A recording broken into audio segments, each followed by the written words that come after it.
Hello everybody, पूजा दीदी is back. मेरे माध्यमिक वॉरियर्स, अब तो खैर एग्जाम्स खत्म हो गए हैं। तुम लोगों में से बहुत लोगों ने सवाल पूछा इंस्टा पे, टेलीग्राम पे, कमेंट्स में कि दीदी वीडियो बनाइए, कौन सा स्ट्रीम सिलेक्ट करना है। बहुत डाउट है, बहुत कंफ्यूजन है, बहुत वरीड है। तो ये वीडियो तुम्हारे लिए है। लेकिन ध्यान रहे कि हमेशा से मैंने अपने वीडियो में एक बात ज़रूर कहा है कि मैं यहाँ पे टीचर हूँ ऑफ कोर्स, लेकिन उससे भी बढ़कर मैं दीदी की तरह तुमसे बात करना चाहती हूँ। मैं जेन्युइन एडवाइस देना चाहती हूँ, जो मैंने भी अपने टाइम पे फॉलो किया। जो मुझसे आज भी अगर कोई बच्चा, जो मेरा क्लोज कज़न भी हो, अगर मुझसे वो एडवाइस मांगता है स्ट्रीम सिलेक्शन को लेके, उससे भी मेरा सेम बातचीत होने वाला है, जो कि आज तुम्हारे और मेरे बीच में होगा। तो कोशिश करो कि तुम आज का वीडियो बहुत ही एक ऐसे कोने में देखो घर के, जहाँ पे थोड़ा साइलेंस हो, जहाँ पे तुम लिटरली फोकस के साथ देखो। अभी अगर तुम भीड़ भड़ाके में हो या फिर तुम्हारे बहुत आसपास शोर है, तुम रोड पे हो, मत देखो वीडियो, वॉच लेटर पे डाल दो, बाद में देखो, लेकिन ध्यान से मेरी बातों को सुनो। क्या इस वीडियो में मुझे क्या बोलना है? देखो, सबसे पहले मैं एक बात क्लियर करना चाहती हूँ कि फर्क नहीं पड़ता कि तुमको अभी मैथ्स पसंद है, फिजिक्स पसंद है, केमिस्ट्री पसंद है, नहीं पसंद है।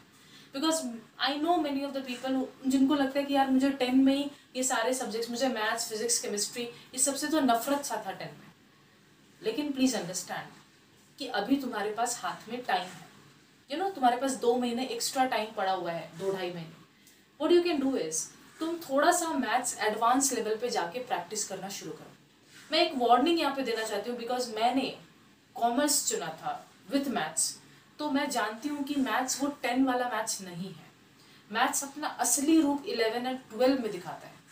मैथ्स का पूरा प्योर मैथ्स, जिसे हम कहते हैं कि मैथ्स जिसके लिए जाना जाता है, जिसके लिए इतना प्रसिद्ध है, फेमस है, उसका रियलिटी 11 और 12 में तुम्हारे सामने आता है। वो ट्रिग्नोमेट्री कुछ भी नहीं था जो तुमने 10 में पढ़ा। जो 11 एंड 12 और उसके बाद हम ट्रिग्नोमेट्री पढ़ते हैं, वो कुछ अलग ही होता है।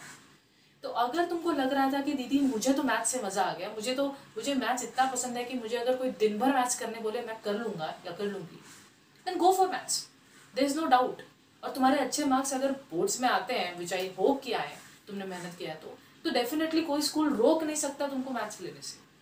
लेकिन जो बच्चे मैथ्स में वीक थे, जिनको लगता था कि ठीक है रगड़ घस करके मैंने कर लिया, लेकिन मुझे मैथ्स अच्छा लगता है थोड़ा थोड़ा, बहुत ज़्यादा नहीं, then you can go ahead, 1-2 महीना प्रैक्टिस करो, 1-2 महीना देखो कि क्या मैं 11 में जो छोटे मोटे कंसेप्ट्स हैं मैथ्स के, शुरुआत के जो चैप्टर्स हैं, जैसे कि सेट्स नाम का एक चैप्टर आता है, ट्रिग्नोमेट्री के बेसिक्स आते हैं, क्या मुझे वो करने में मज़ा आ रहा है?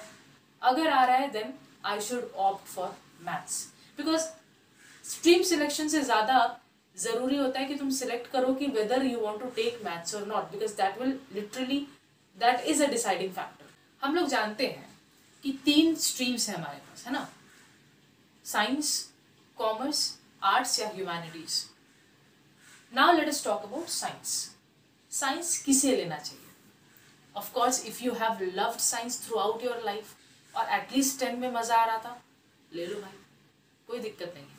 लेकिन याद रखना, एक चीज मैं बोलना चाहती हूँ, इन दोनों स्ट्रीम्स में जितना मेहनत नहीं करना, उससे बहुत ज़्यादा मेहनत साइंस में करना पड़ेगा 11-12 से। एक कॉमर्स स्टूडेंट होने के नाते ये बोलना बहुत मुश्किल होता है, क्योंकि एक बिट्रेयल, एक ऐसा लगता है कि मैं अपने ही स्ट्रीम का मजाक उड़ा रही हूँ, लेकिन ये सच्चाई है कि science is the toughest stream.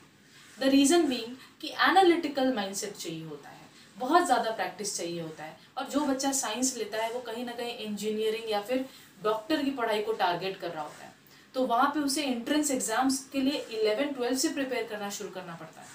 जहाँ कॉमर्स और आर्ट्स के स्टूडेंट्स थोड़ा सा चिल मार सकते हैं, साइंस के स्टूडेंट्स 11-12 से चिल नहीं मार सकते।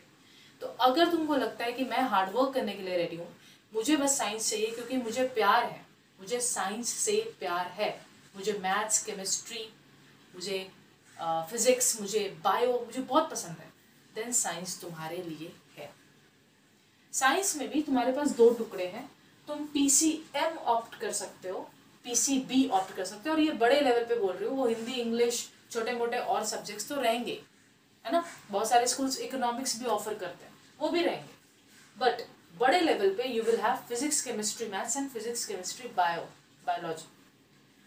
यहाँ पे वो बच्चे ले जिन्हें की इंजीनियरिंग या उस फील्ड में जाना है जहाँ पे उनको लगता है मुझे लाइफ साइंस या बायोलॉजी से कोई लेना देना नहीं है, then go for this. But जहाँ पे जिन बच्चों को लगता है कि नहीं यार बायो तो मेरा प्यार था, मुझे बायो पसंद था, मुझे डॉक्टर की पढ़ाई करनी है, उसी फील्ड में जाना है, then go for PCB. But एक और ऑप्शन अवेलेबल होता है जिसको हम कहते हैं PCMB, physics chemistry maths bio. ये 4 इतने तगड़े सब्जेक्ट्स होते हैं कि भाई इनको हैंडल सिर्फ बहुत जीनियस इंसान ही कर पाएगा। क्योंकि तुम अगर पीसीएमबी लेकर चल रहे हो, यानी कि तुम फिजिक्स से भी प्यार करते हो, बायो से भी प्यार करते हो, इन सभी सब्जेक्ट से प्यार कर रहे होते हो, then definitely what are you targeting for? तुम जेई के लिए टारगेट कर रहे हो, नीट के लिए टारगेट कर रहे हो, दोनों के लिए टारगेट कर रहे हो? इट्स वेरी हार्ड भाई। जहाँ पे लाखों स्टूडेंट कॉम्पिटिशन पे बैठ रहे हैं, वहाँ पे तुम सोच रहे हो कि तुम दोनों ही एग्जाम्स को क्रैक कर लोगे और फिर तुमको जो पसंद आएगा तुम बाद में वो चुनोगे। It would be very difficult. तो शुरुआत से अपना माइंड बना लो, और अगर अभी भी कंफ्यूजन लग रहा है तो 1-2 बायो के भी चैप्टर्स उठा के देखो 11 के। क्या मुझे मज़ा आ रहा है? क्या मुझे ऐसा लगता है कि मैं इसको आने वाले अपने पूरे करियर को इस पर झोंक सकती हूँ या सकता हूँ? If that's the case, go for it. So अपने अपने अंदर से एक ही सवाल पूछना है कि क्या मुझे ये पसंद आ रहा है? Will I be able to do this? क्या मैं रेडी हूँ हार्ड वर्क करने के लिए? अगर मैं रेडी हूँ हार्ड वर्क करने के लिए तभी मुझे साइंस लेना पड़ेगा। मैं अगर लेटने आया हूँ, मैं बस साइंस ले रहा हूँ, बाद में देखेंगे, तो फिर भैया साइंस लेके क्यों टाइम वेस्ट कर रहे हो, क्यों पैसा वेस्ट कर रहे हो? Go for other subjects. ये मैं बोलना चाहती हूँ। बहुत ऑनेस्ट और बहुत ही रूड तरीके से मैं बता रही हूँ, लेकिन मैंने जैसा कि बताया कि इस वीडियो में आई एम योर दीदी, आई एम योर दीदी, और दीदी डांटती भी है तो वो सही के लिए डांट रही होती है। ये बात ज़रा ध्यान से सुनो। नेक्स्ट हम बात कर रहे होते हैं कॉमर्स का।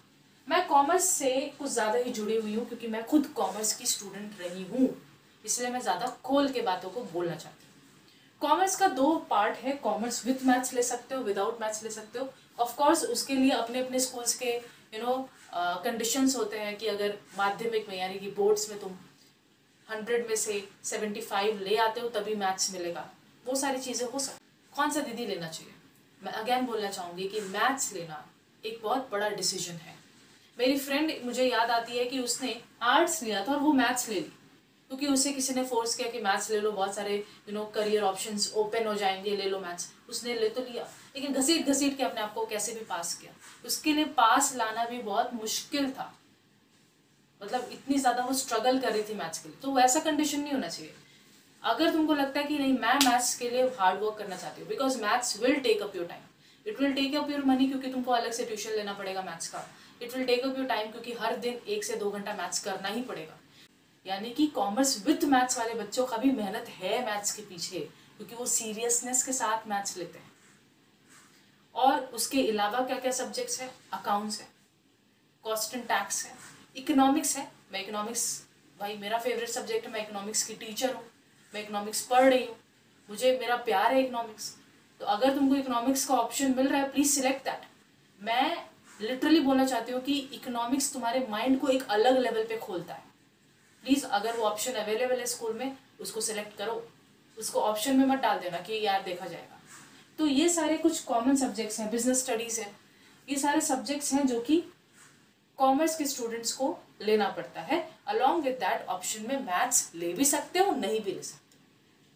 दीदी नहीं लेंगे तो कुछ बुरा हो जाएगा, कुछ बुरा नहीं होगा। मेरे बहुत सारे फ्रेंड्स हैं जो बिना मैथ्स के थे। इनफैक्ट मेरे स्कूल में हम लोग अपने टाइम पे, अपने बैच पे सिर्फ 8 लोग थे जो मैथ्स लिए थे। यस, ऑलमोस्ट 120 के स्टूडेंट के पूरे स्ट्रेंथ में सिर्फ 8 लोगों ने मैथ्स लिया था। तो मेजॉरिटी लोग नहीं लेते मैथ्स, तो कुछ बुरा नहीं हो जाता।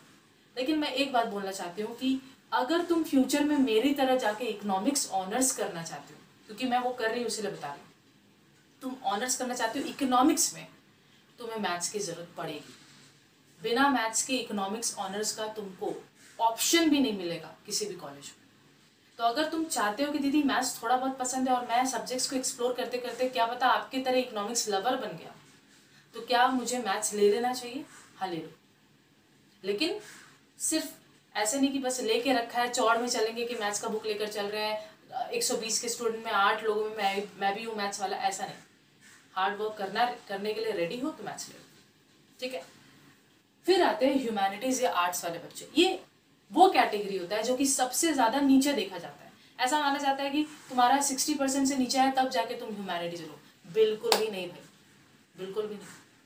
Humanities is not a joke, arts is not a joke, please understand. बहुत पढ़ना पड़ेगा, तुम अगर तुमको लगता है मैं थ्योरी का दीवाना हूँ, मुझे एनालिटिकल थिंकिंग ठीक है, मैं कर लेता हूँ, ठीक है, या कर लेती हूँ, बट मुझे ना इतिहास के बारे में, मुझे क्या हिस्ट्री था, कैसे ह्यूमंस कैसे इवॉल्व, फिर ये जानने में मजा आता है कि कैसे पूरे वर्ल्ड का पॉलिटिक्स काम करता है, दूसरे नेशंस आपस में कैसे रिलेटेड है, या फिर ज्योग्राफी क्या है हमारे पूरे अर्थ का। ये सारे टॉपिक्स तो अगर तुमको फैसिनेट कर रहे थे 10 में और आगे भी करते हैं जेन्युइनली, अगर तुम फैसिनेट होते हो सारे टॉपिक से, arts is for you. Don't even worry about कि करियर ऑप्शंस है या नहीं है, बिल्कुल है, बिल्कुल है करियर ऑप्शंस। तुम बस मेहनत करने के लिए तैयार हो। स्ट्रीम अपने आप में अच्छा या बुरा नहीं होता भाई, तुम्हारा मेहनत जो है वो ज़्यादा इंपॉर्टेंट है। तुम कितना लगन के साथ कौन से स्ट्रीम को चुनते हो। साइंस लेकर बैठी हुई हूँ, लेट रही हूँ, तो फिर क्या फ़ायदा भाई। कॉमर्स लेकर सोच रहे हैं कि अरे कॉमर्स विद मैथ्स लिया चौड़ में चल रहे हैं, या कॉमर्स विदाउट मैथ्स है चल रहे हैं, बस क्या फ़ायदा। तुम जो भी स्ट्रीम सिलेक्ट करो उस स्ट्रीम को पकड़ लो इतने तेज़ी से कि तुमसे ज़्यादा बेटर उस स्ट्रीम में और कोई हो ही ना सके। इतना मास्टरी कर लो। हर सब्जेक्ट में करने के लिए नहीं बोल रहे। मेरी फ्रेंड है जिसने ह्यूमैनिटीज़ लिया, वो ज्योग्राफी ऑनर्स कर रही है आज, क्योंकि ज्योग्राफी से उसका अलग ही लेवल का दिल जुड़ा हुआ है, और वो 10 से जुड़ा हुआ था, और इसीलिए उसने ह्यूमैनिटीज़ लिया। ह्यूमैनिटीज़ लेने का ऑप्शन ही उसके दिमाग में इसलिए आया क्योंकि उसको ज्योग्राफी पढ़ना था। सिमिलरली मेरे दिमाग में कॉमर्स लेने का ये आया, ये सिर्फ 10 में नहीं था, मैं प्रिटी मच क्लियर थी क्लास 9 से, क्योंकि मेरे भैया ने कॉमर्स लिया था, मेरे से बड़ा है 1.5 साल, तो उसने कॉमर्स लिया था। तो उसके बुक्स को मैं जब खोलती थी मुझे बड़ा मज़ा आता था, मुझे बिजनेस के बारे में जानना पसंद था। अब मुझे कभी भी रिग्रेट नहीं हुआ। सो क्यों रिग्रेट नहीं हुआ दीदी? क्योंकि मैंने जब किया कॉमर्स, परस्यू किया, कॉमर्स लिया, तो मैं लगन के साथ की। अकाउंट्स से मुझे प्यार था, इकोनॉमिक्स से मुझे अभी भी प्यार है, मैथ्स मुझे अच्छा लगता था। तो प्लीज़ अंडरस्टैंड, ये दिमाग में क्लियर रखो कि दीदी मुझे जो 10 तक पसंद था वो अगर आज भी पसंद है तो मैं सिलेक्ट करता हूँ जो मुझे चाहिए। मुझे बिजनेस से प्यार है, मुझे प्रैक्टिकल थिंकिंग चाहिए, कॉमर्स ले लो। मुझे ज्योग्राफी, हिस्ट्री, इसमें मज़ा आता था, आर्ट्स ले लो। करियर के बारे में टेंशन नहीं करने की ज़रूरत है। कभी भी जिस सोच के साथ तुम जो प्लानिंग करते हो एग्जैक्टली उसी प्लान के हिसाब से अगर सब कुछ होता तो फिर बात ही क्या थी।